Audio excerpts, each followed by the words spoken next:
सादर नमन, नमस्ते, जय श्री कृष्णा। एक अच्छी ऊर्जा भरी सुबह की शुरुआत।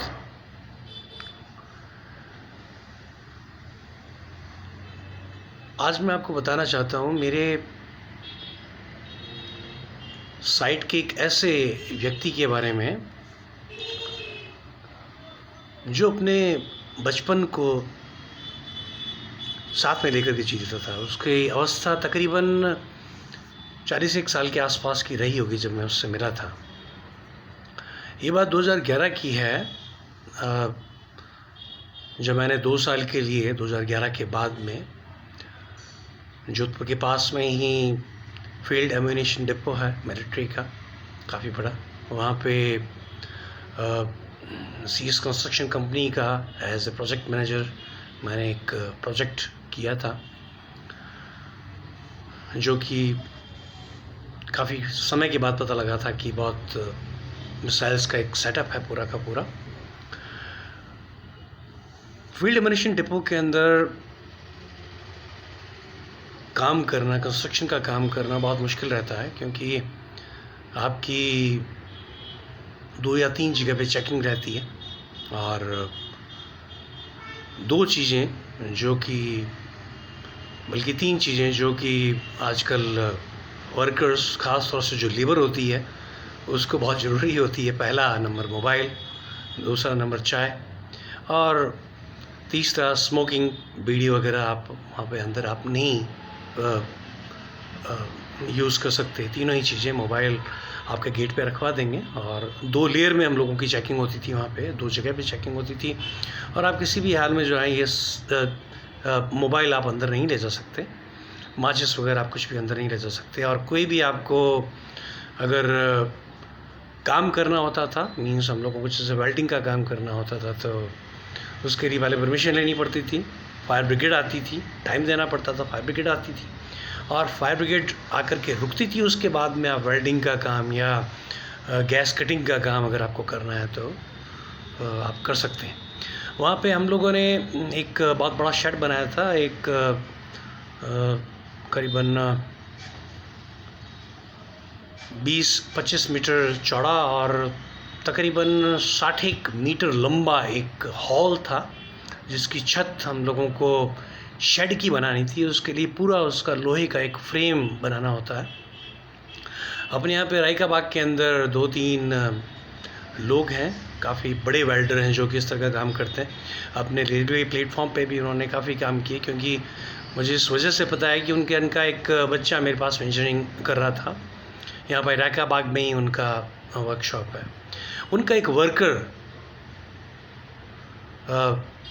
के बारे में मैं बात कर रहा था।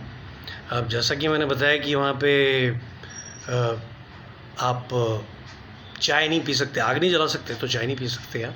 और स्मोकिंग का कोई चांस नहीं है उस जगह पे, क्योंकि एक चिंगारी भी अगर आपकी निकली तो समस्या रहती है और आप माचिस भी जला नहीं सकते अंदर।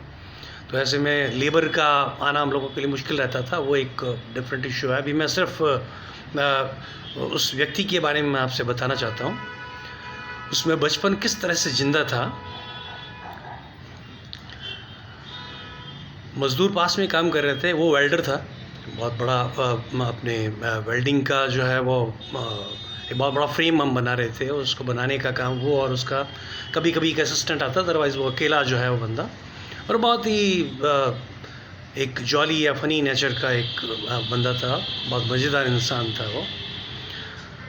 लेबर ने बहुत रिक्वेस्ट की, नई लेबर कोई आई हुई थी, तो अब चूँकि उसके पास में आग थी, उसके पास में गैस वेल्डिंग थी, तो और कहीं पे पॉसिबल नहीं था। तो वहाँ पे जो लेबर थी उन्होंने रिक्वेस्ट की और उस दूध और पत्ती को लेकर के आ गए और एक नई तगारी के अंदर गैस वेल्डिंग के थ्रू हीटअप करके सबको उसने चाय पिलाई।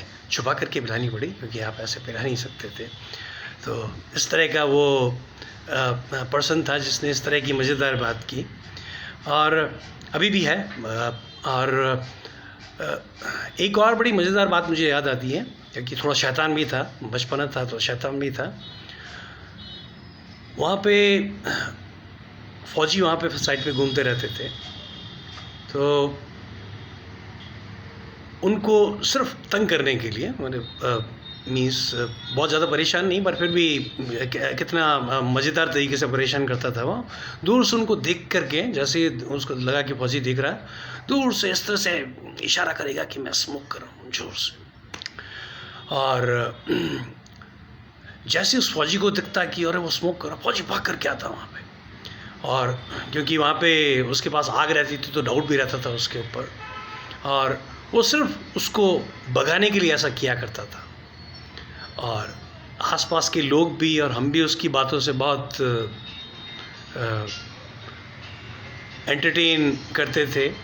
बहुत मज़ेदार व्यक्ति रहा था हमारे साथ में।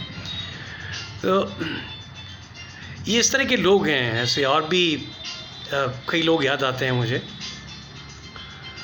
जो कि अपने बचपन को अपने साथ में ज़िंदा रखते हैं, और उनकी ज़िंदगी बहुत मज़ेदार हो जाती है। उनकी सिर्फ उनकी ही नहीं, उनके साथ वालों की भी, क्योंकि अभी भी मेरी मेमोरी में है उसको। बाकी बहुत लोग मिले, बहुत लोग याद रहते हैं, कई बार नहीं भी रहते, पर वो जो व्यक्ति है वो भूलने लायक नहीं है। ये वीडियो देखने के लिए आपका बहुत बहुत धन्यवाद। उम्मीद करता हूँ आप ऐसे ही प्यार मेरे साथ बनाए रखेंगे। नमस्ते, जय श्री कृष्ण।